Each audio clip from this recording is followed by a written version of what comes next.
رکھنے والے جوانوں کو بڑھاپے کی دہلیز پر قدم رکھنا ہی نصیب نہ ہو اور وہ موت کا شکار ہو کر اندھیری قبر میں جا پہنچے۔ روڈ پر چلتی ہوئی اسکوٹر، کاریں اور آئل ٹینکرز نہ جانے کتنے نوجوانوں کی زندگیوں کی چراغ بجھا دیتے ہیں۔ چنانچہ ایک بار سپر ہائی وے پر ایک کار اور آئل ٹینکر میں ٹکر ہو گئی، جس کے نتیجے میں کار میں سوار میاں بیوی اور ان کے 2 بچے اسی وقت اجلے گئے۔ اے نوجوانوں، تم کس خوش فہمی میں مبتلا ہو اور تمہیں کیسے یقین ہو گیا کہ بڑھاپا دیکھنا نصیب ہوگا؟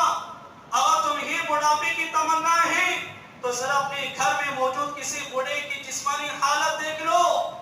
اگر گھر میں کوئی بوڑھا نہیں ہے تو رشتہ داروں میں سے کسی بوڑھے شخص کو دیکھ لو۔ اگر وہاں بھی نہیں ہے تو اپنے پڑوسیوں کے کسی بوڑھے فرد کو دیکھ لو۔ اگر کہیں نہیں ملتا تو ہسپتال میں جا کر کسی بڑے مریض کو دیکھ لو۔ پتہ چل جائے گا کہ بیچارے بوڑھوں کی کیا حالت ہوتی ہے، مگر بیچارے کھانے پینے، چلنے پھرنے، سننے دیکھنے، یہاں تک کہ استنجا کے حوالے سے بھی محتاج ہوتے ہیں۔ اتنا تو سبھی چاہتے ہیں کہ بڑھاپا بیماریوں کا گڑھ ہوتا ہے، مگر افسوس اس کے باوجود ہمارے معاشرے میں بوڑھوں سے ہمدردی نہیں کی جاتی۔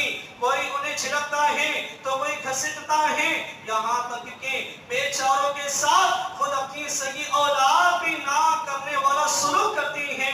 اے میرے پیارے محترم اسلامی بھائیوں، بوڑھوں کے ساتھ ایسا سلوک اس لیے ہو رہا ہے کہ ماں باپ کو صرف اپنی اولاد کے روشن مستقبل کی فکر ہوتی ہے کہ کسی طرح ہمارا بچہ پڑھ لکھ کر ہوشیار ہو جائے، موجودہ زمانے کے حساب سے چلے، ماڈرن ہو، ڈاکٹر بنے، انجینئر بنے، خوب مال جمع کرے، اپنا مستقبل روشن کرے اور پھر ہمارے بڑھاپے کا سہارا بنے۔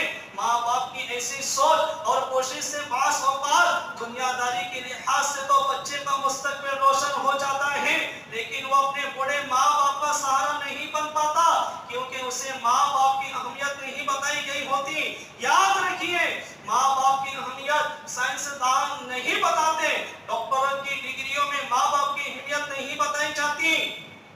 پیارے محترم اسلامی بھائیوں، اگر ماں باپ چاہتے ہیں کہ واقعی اولاد ان کے بڑھاپے کا سہارا بنے تو اپنی اولاد کو قرآن و حدیث پڑھائیں، کیونکہ قرآن و حدیث میں ماں باپ کی اہمیت بتائی گئی ہے۔